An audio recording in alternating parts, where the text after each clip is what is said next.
Selamat pagi, Assalamualaikum warahmatullahi wabarakatuh. Analisa dan perancangan sistem kali ini akan membahas tentang analisis kelemahan sistem. Bersama saya Mihu Andayani.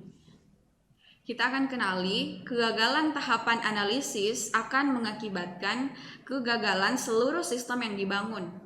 Gagalnya dalam tahapan analisis akan berakibat pada dua hal. Yang pertama, sistem informasi gagal untuk dikembangkan, dan yang kedua, sistem berhasil dibuat akan tetapi sistem tidak cukup berguna untuk memenuhi kebutuhan perusahaan atau organisasi dalam manajemen informasi. Biaya sudah terlanjur dikeluarkan, tapi sistem dapat mengalami gagalan fungsi. Tahapan analisis merupakan tahapan yang kritis pada pengembangan suatu sistem informasi. Menjawab beberapa pertanyaan kunci, yaitu apakah sistem informasi perlu dikembangkan, sistem seperti apa yang akan dikembangkan, dan apa alasan pengembangan tersebut. Alasan pengembangan sistem informasi itu beragam. Yang pertama adanya masalah, kemudian peluang, dan perintah atau instruksi dari pimpinan. Generic versus customized product. Produk generik yaitu produk yang dibuat dan ditentukan fungsionalitasnya oleh pembuat software. Produk pesanan atau biasa disebut dengan custom product, software yang dibuat atas pesanan dari klien. Pada produk jenis ini, mayoritas klien menginginkan sistem informasi baru karena menemukan sistem lama tidak dapat memenuhi tuntutan kebutuhan bisnis yang baru. Pengembangan sistem informasi untuk produk pesanan memerlukan analisis yang tepat untuk bisa memetakan terlebih dahulu masalah dan kelemahan pada sistem lain. Pertanyaan kunci, apa masalah yang harus diselesaikan dengan sistem informasi?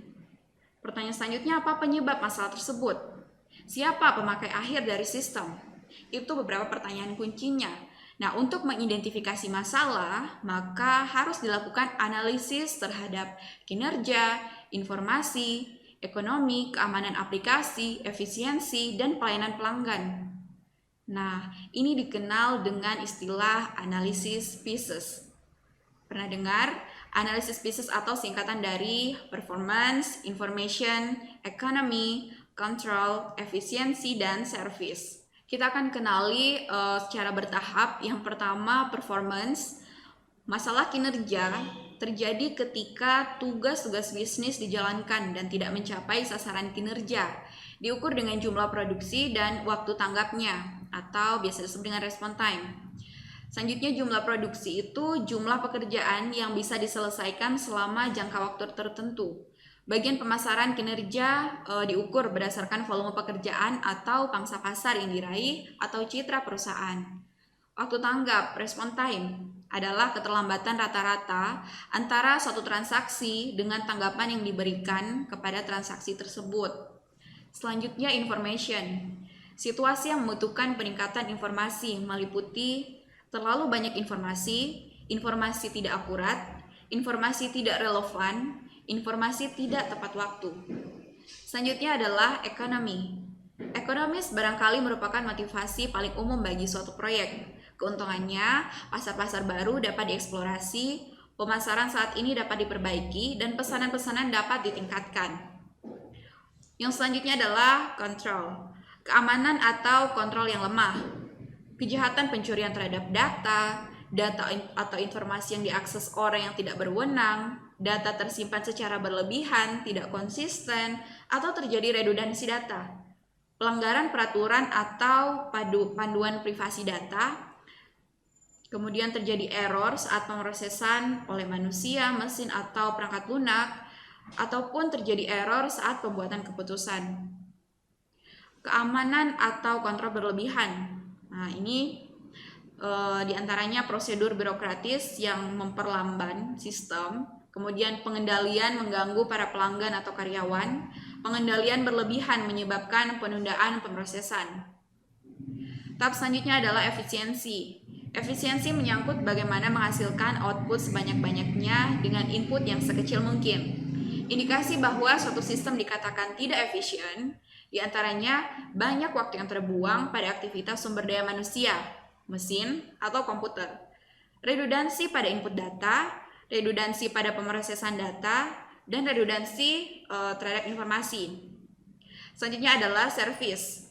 Kriteria penilaian di mana kualitas sistem dikatakan buruk. Sistem menghasilkan produk yang tidak akurat, sistem juga menghasilkan produk yang tidak konsisten, tidak terpercaya, sistem tidak mudah dipelajari, tidak mudah digunakan, dan sistem tidak fleksibel. Itu beberapa masalah dalam service. Kemudian kita akan coba bahas sedikit studi kasus. Ini contoh pegawai perpustakaan STIMIK Multikom telah lama mengeluhkan beban kerja yang sangat berat.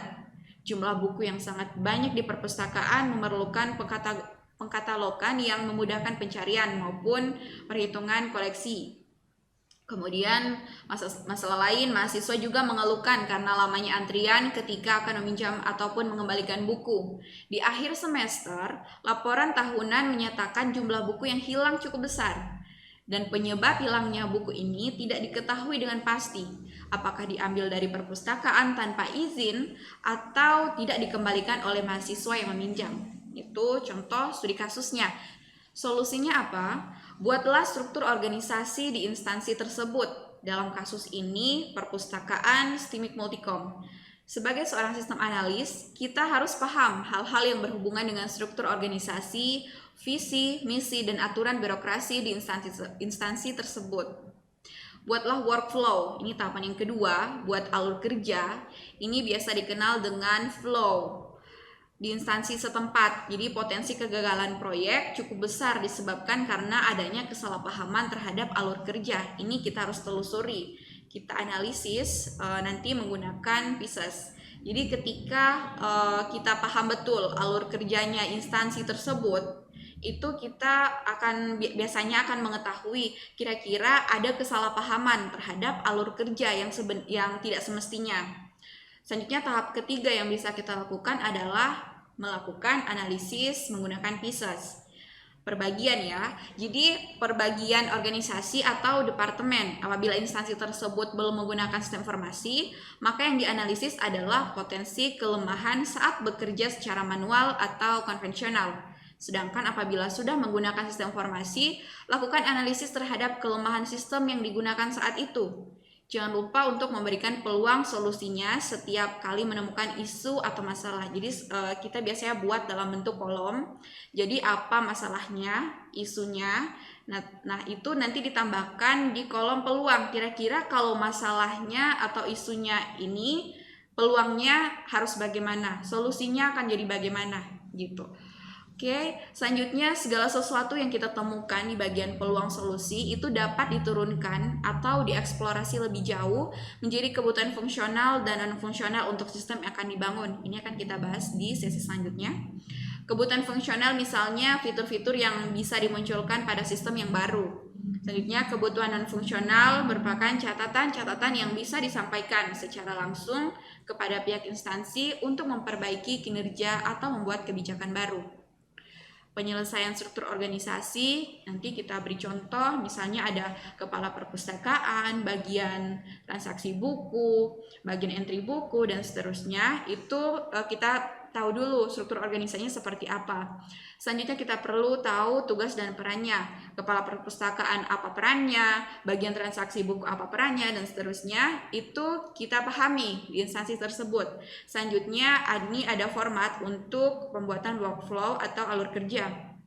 Jadi di situ kita ketahui dulu aktivitasnya apa. Biasanya dia kalau perpustakaan dia ada pendataan buku. Nah, pendataan buku yang masuk, kemudian ada peminjaman, selanjutnya ada pengembalian, nanti ada transaksi ketika pengembalian yang memiliki denda, dan seterusnya sampai pembuatan laporan. Kemudian kolom selanjutnya itu kita isi dengan pengunjung non-anggota dan pengunjung anggota. Ini karena penggunanya ada yang mahasiswa belum mendaftar di dalam sistem sebagai anggota atau member perpustakaan, ada juga yang sudah. Jadi ini kita pisahkan karena prosesnya pasti akan berbeda. Yang non-anggota pasti harus mendaftar dulu, sedangkan yang sudah menjadi anggota tidak perlu melakukan pendaftaran. Selanjutnya ada departemen atau perbagian, misalnya administrasi. Nah, pengunjung ini itu berkomunikasi dengan siapa saja, berkomunikasi dengan bagian siapa saja, tahap apa yang dilakukan, nah itu kita perlu ketahui. Begitu lakukan untuk setiap aktivitas. Misalnya untuk pendataan buku, peminjaman, dan seterusnya. Itu bisa kita lakukan selanjutnya nanti ketika sudah dilakukan pembuatan workflow atau alur kerja, kita akan buat analisis pieces. Kita akan coba cari tahu, kita akan kenali apa kelemahan sistem ini sehingga menimbulkan beberapa isu atau masalah. Di dalam pembuatan analisis pieces ini sebenarnya formatnya bebas, namun di sini dibuat berdasarkan tabel faktor. Jadi faktornya tadi berarti pieces, PIECES. Jadi pieces, kemudian departemennya apa saja yang terlibat, tugasnya apa, kemudian hasil analisis piecesnya itu kita bagi dalam 2 kolom ini. Masalahnya apa? Jadi misalnya di bagian administrasi, masalahnya apa yang berkaitan dengan performance atau kinerja tadi. Kemudian ketika diketahui masalahnya apa, dibuat solusi atau kira-kira peluangnya apa. Itu dilakukan semua sampai di yang paling terakhir atau S, service. Nah, semua kita lakukan sampai di tahapan service, di pelayanannya kira-kira masalahnya apa, solusinya harus bagaimana. Itu penjelasan singkat tentang analisis pieces, analisis kelemahan sistem. Sampai jumpa di sesi mata kuliah analisa dan perencanaan sistem selanjutnya. Terima kasih. Assalamualaikum warahmatullahi wabarakatuh.